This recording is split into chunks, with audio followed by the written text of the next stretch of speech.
بسم اللہ الرحمن الرحیم، welcome to the incline thinkers dear colleagues. ایک اہم نوٹیفیکیشن ہوا ہے 27 اگست کو۔ یہ فائنینشیل اسسٹنس کے حوالے سے کافی جو تھے وہ شکوک و شبہات تھے، وہ نوٹیفیکیشن شاید واپس لے لیا گیا تھا۔ اب وہ دوبارہ نوٹیفیکیشن ہوا ہے تو اس حوالے سے بہت امپورٹنٹ اپڈیٹس ہیں، اس حوالے سے کافی میسیجز بھی آئے تھے، تو اس حوالے سے آپ کو گائیڈ کرنا تھا۔ یہ فائنینشیل اسسٹنس کا جو نوٹیفیکیشن ہے اس کی جو کاپی ہے، اگر آپ دیکھیں تو یہ دیکھیں، یہ 27 اگست 2025 کا ہے۔ یہ نیچے بھی آپ دیکھ سکتے ہیں، یہ ڈیٹ میں نے ہائی لائٹ جو ہے وہ کر دی تھی۔ اور چونکہ یہ تھوڑا سا پڑھنے میں ایشو ہوتا ہے، میں نے اس کو دو حصوں میں ڈیوائڈ کر دیا ہے تاکہ آپ کے لیے ایزی ہو۔ اگر ہم نیکسٹ پیج پہ دیکھیں تو اس کا سبجیکٹ کیا ہے؟ Financial assistance to the family of a servant who dies while in service, یعنی ایسے لوگ یا ایسے ملازم جو جن کی ڈیورنگ ڈیتھ ہو جاتی ہے تو فائنینشیل اسسٹنس جو ہے وہ کتنی ملے گی؟ پہلے جو تھا جیسے بیوہ کو جو تھی وہ آفٹر سم ٹائمز بند کر دی جاتی تھی، یا اس کے بارے میں ڈفرینٹ جو تھی وہ رائے تھی اور ڈفرینٹ نوٹیفیکیشن ایشو ہے، تو اس کی ڈیٹیل اور وہ جو چیزیں جو ریورس ہوئی ہیں وہ اس حوالے سے جو نوٹیفیکیشن ہوا ہے۔ اب یہ دیکھیں، یہ اس کی ڈیٹیل ہے، اس میں 4 پوائنٹس ہیں جو ہم ڈسکس کریں گے۔ میں نے اس کو کوشش کی ہے اردو میں کنورٹ کر دوں تاکہ جو ہے وہ ایزی ہو جائے۔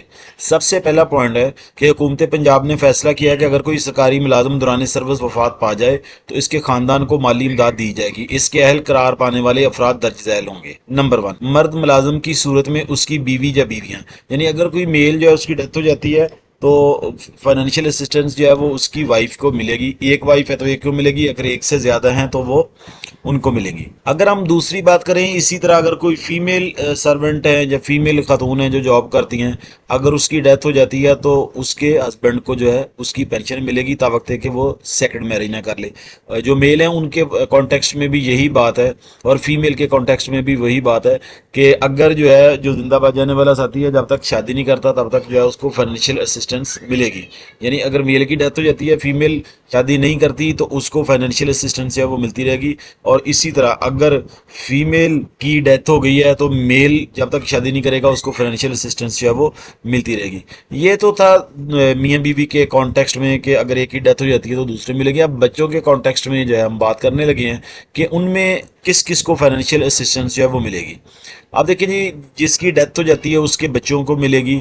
سب سے پہلی بات ہے کہ بیٹا اگر 24 سال سے ایج کم ہو، یعنی بیٹے کو فائنینشیل اسسٹنس ملے گی، لیکن اس کی کنڈیشن کیا ہے کہ اس کی ایج جو ہے وہ 24 ایئر سے کم ہونی چاہیے۔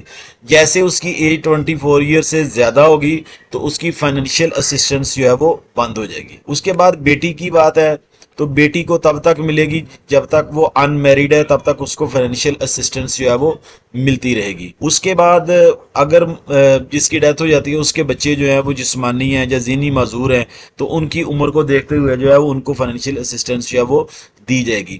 یہ ڈفرینٹ کانٹیکٹ سے یہ نوٹیفیکیشن میں آپ کو پھر دکھا دیتا ہوں، یہ اس پرسپیکٹو میں یہ تھا کہ کن کن کو اسسٹنس ملے گی۔ Thank you very much. اگر کوئی کویشچن ہو تو آپ مجھ سے پوچھ سکتے ہیں۔ السلام علیکم، اللہ حافظ۔